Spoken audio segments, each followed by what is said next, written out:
بسم اللہ الرحمن الرحیم۔ اسلام آباد سے علیشہ عمیر لکھتی ہیں کہ شریعت نے کسی کی فوتگی پر اس کے وارثوں کو کچھ حقوق دیے ہیں۔ کیا بیٹی کو باپ کے ترکے میں سے کچھ ملے گا، اور اگر ملے گا تو کتنا ملے گا؟ علیشہ بہن، بیٹی ان وی آئی پی ورثاء میں سے ہے جن کو لازماً حصہ ملتا ہے باپ یا ماں کی وفات پر۔ بیٹی کے حصے مختلف حالات میں مختلف ہوتے ہیں، اس بات کو سمجھنے کی ضرورت ہے، لیکن بیٹی بہرحال وارث ہے اور اس کو مال ملے گا۔ اگر کوئی اس کو اپنا حق نہیں دے گا تو وہ ظلم کرے گا، اور شریعت کی نظر میں یہ ظلم قابل معافی نہیں ہے۔ دیکھیے، باپ یا ماں اگر فوت ہوتے ہیں، آپ نے چونکہ باپ کا لکھا ہے اس لیے میں یہ عرض کروں گا، باپ فوت ہو جائے یا ماں فوت ہو جائے تو بیٹی کو آدھا مال ملے گا اگر وہ اکلوتی ہے، یعنی اس کی کوئی اور بہن ساتھ نہیں ہے اور کوئی بھائی بھی نہیں ہے۔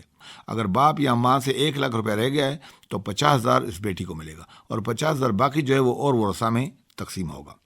اگر بیٹی ایک نہیں ہے، 2 ہیں بیٹیاں، یا 3 ہیں، یا 4 ہیں، یا 10 ہیں، جتنی بھی ہیں، ایک سے اگر زیادہ ہیں، تو اس صورت میں ان تمام بیٹیوں کو ملا کر کل مال کا 2/3 یعنی 2/3 ملے گا۔ یعنی اگر 3 لاکھ مال ابو سے رہ گیا ہے تو 2 لاکھ ان بچیوں کو ملے گا، اور یہ آپس میں برابر تقسیم کریں گی۔ تیسری صورت اس کی یہ ہوتی ہے کہ بیٹی ایک ہے یا کئی ہیں لیکن ساتھ بیٹے بھی ہیں، یعنی ان کے بھائی بھی موجود ہیں، تو بھائی 1 ہو یا 2 ہوں یا 10 ہوں ساتھ، بھائی اگر موجود ہیں تو پھر بہن کو بھائی کے مقابلے میں آدھا ملے گا۔ جتنا حصہ بھائی کا ہوگا بہن کو اس کا آدھا ملے گا، یعنی 2 بہنیں 1 بھائی کے برابر ہوں گی۔ یہ وہ صورت ہے جس میں ہم کہتے ہیں کہ 2 بہنوں کو 1 بھائی کے برابر مال ملتا ہے۔ لیکن اگر بھائی نہیں ہیں تو پھر بیٹیوں کا حصہ طے شدہ ہے، 1 ہونے کی صورت میں 50%، اور 2 یا 2 سے زیادہ ہونے کی صورت میں 2/3 یعنی 2/3 جو ہے وہ ملے گا۔ اس چیز کو خیال رکھیے کہ ہمارے معاشرے میں چونکہ بہت سارے لوگوں میں یہ بیماری پھیلی ہوئی ہے کہ بیٹیوں کو وہ مال نہیں دیتے ہیں، اور وہ سمجھتے ہیں کہ نہیں جی بہنوں کا کیا حق ہے، بھائی کھا جاتے ہیں۔ باپ بھی اکثر ڈھیلے ڈالے ہوتے ہیں اس معاملے میں، کہتے ہیں نہیں جی بیٹوں کو مال ملنا چاہیے، بیٹیاں تو پرائے گھر میں چلی گئی ہیں۔ دیکھیے، بیٹی باپ کی بیٹی ہے، بیٹی ماں کی بیٹی ہے، اور جب یہ والد یا والدہ فوت ہوں گی تو بیٹی کو اپنا حصہ شریعت کے قانون کے مطابق ملے گا، اور شریعت نے بیٹی کو وی آئی پی، بلکہ میں کہتا ہوں وی آئی پی کے کیٹیگری میں رکھا ہوا ہے۔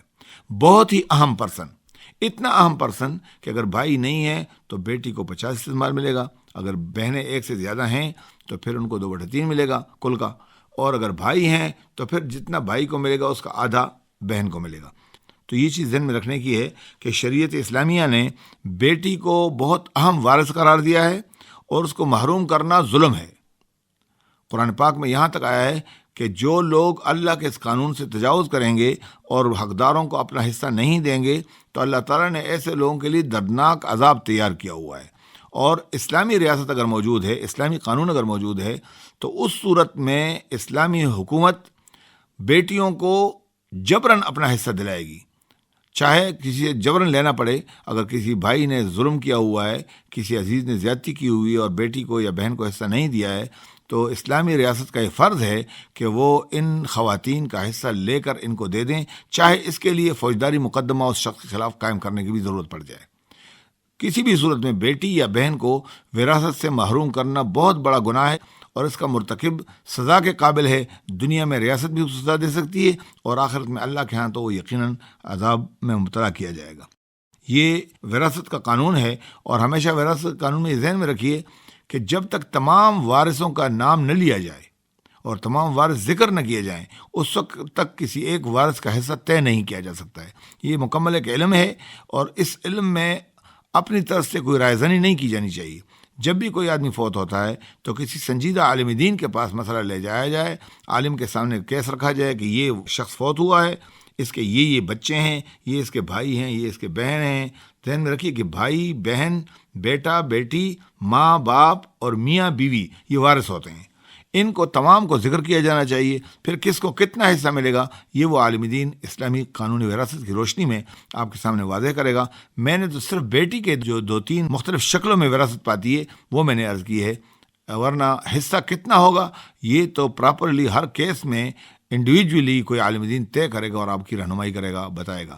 لہذا وراثت کے قانون میں کبھی بھی کسی سنجیدہ متین عالم دین کی رائے لیے بغیر اپنی طرف سے کوئی حکم نہیں لگانا چاہیے۔ یہ علم چونکہ ذرا مشکل علم ہے اور اس کی بنیاد چونکہ علم الحساب ہے، میتھمیٹکس ہے، اور ہمارے ہاں دینی مدارس میں اکثر میتھمیٹکس پڑھائی نہیں جاتی ہے، اس لیے ہمارے اکثر علماء دین میراث کے مسائل حل کرنے میں ناکام بھی رہتے ہیں۔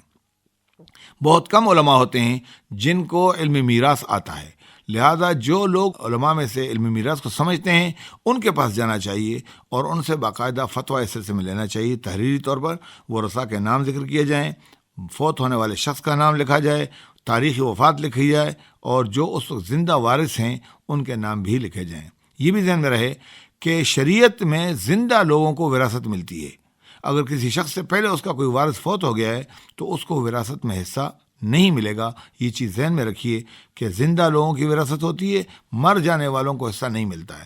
مر جانے والوں کے لیے وارث لوگ اپنی مرضی سے کوئی حصہ نکال سکتے ہیں، دے سکتے ہیں، اس پر کوئی پابندی نہیں ہے، لیکن جبراً وہ نہیں لے سکتے ہیں۔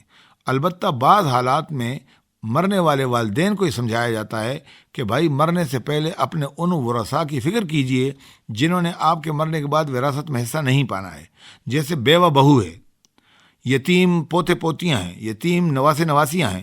ان لوگوں کو وراثت میں قانون حصہ نہیں ملتا ہے، لہٰذا مرنے والے والد کو یا والدہ کو یہ حق دیا گیا ہے کہ وہ اپنی زندگی میں جو چاہیں ان کو ہبہ کر دیں، ڈونیٹ کر سکتے ہیں۔